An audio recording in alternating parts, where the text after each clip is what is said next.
বিধানসভা ভোটের আগে তৃণমূলের কোন্দল চরমে। মুর্শিদাবাদের ফরাক্কার বিধায়ক বনাম এবার জেলা সভাপতি। প্রকাশ্যে মনিরুল ইসলাম এবং খলিলুর রহমানের দ্বন্দ্ব। 26-এর ভোটে ফরাক্কায় কে হবেন তৃণমূল প্রার্থী?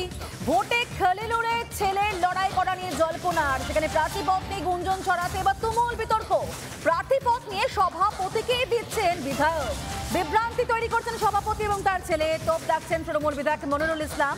আর এই বিষয়ে এখনো পর্যন্ত কোনো প্রতিক্রিয়া মেলেনি যদিও খলিলুর রহমানের। কিন্তু এটা একেবারে পরিষ্কার যে তৃণমূলের কোন্দল তার চরমে। আর এখানে একটা বড় প্রশ্ন হচ্ছে, এভাবে কি উচ্চতর যে দলীয় নেতৃত্ব রয়েছে তাকে কোনো রকম ভাবে নিচের বার্তা পৌঁছে দেওয়া জাহাঙ্গীর শ্রেষ্ঠ, তার কারণটা কি হতে পারে? এইভাবে তৃণমূলের কোন্দল, নাকি এইভাবে যে ভোটের রাজনীতি চলছে সেই ট্রেন্ডে গা ভাসিয়ে দেওয়া বা নিজের খবরে নিজেকে ভাসিয়ে দেওয়ার একটা চেষ্টা করে যাচ্ছেন এইভাবে তৃণমূল নেতারা? কারণ যেভাবে একে অপরকে দিচ্ছেন। মনিরুল ইসলাম কি জানিয়েছেন প্রথমে শোনাবো আপনাদেরকে। মোস্তাক আজাদ তার দাদুর নাম বললে চিন্তা পারবে, ফেসবুকে খুব ছড়াছড়ি করছে।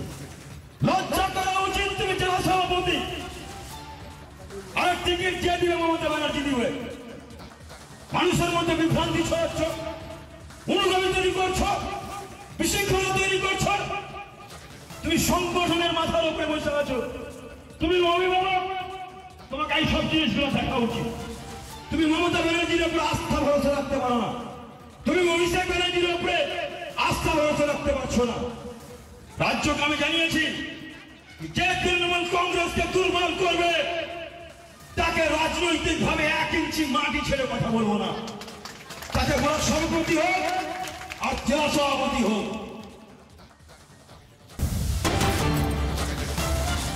আসন্ন বিধানসভা ভোটে কি শওকত বনাম আব্বাস? ফুরফুরা পীরজাদাকে চ্যালেঞ্জ এবার তৃণমূল নেতা।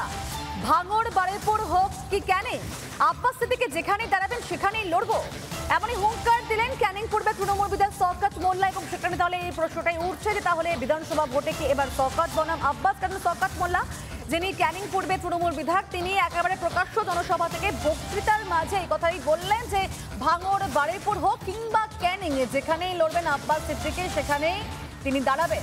আব্বাস সিদ্দিকী যেখানে দাঁড়াবেন সেখানে তিনি লড়বো, এমনই হুঙ্কার শওকত মোল্লার মুখে। তাহলে কি এবার প্রতিবাদটা লড়াইটা হতে চলেছে আব্বাসের সঙ্গে শওকত মোল্লার? অন্তত রাজনীতির হাওয়া সেটাই বলছে, কারণ যেভাবে হুঙ্কার দিলেন তিনি, ঠিক তাতে কিন্তু সে ব্যাপারটা স্পষ্ট। ঠিক কি জানিয়েছেন শওকত মোল্লা একেবারে প্রকাশ্য জনসভা থেকে, শোনাবো আপনাদের।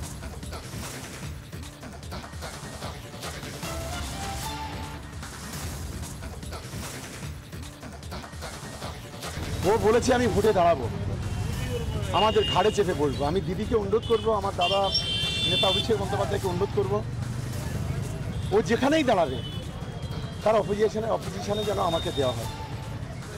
আমি দেখতে চাই ওর কত দম আছে, এইটা আমি দেখতে চাই গণতান্ত্রিকভাবে, রাজনৈতিকভাবে।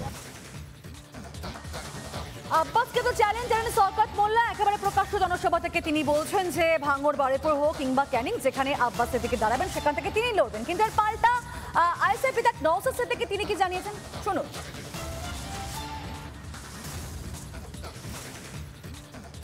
শওকত মোল্লা ডায়লগ দিলেও শওকত মোল্লা দলের নেত্রীর ঘুম কতটা ভালো হচ্ছে, কি আইসেট ফোবিয়াতে ভুগছে তারা, তাদেরকে জিজ্ঞাসা করবে। ব্যাপারটা হচ্ছে শওকত মোল্লা সাহেব আতঙ্কে আছে। তো আতঙ্কে কি বলছে না বলছে ওনারা হুঁশ নেই।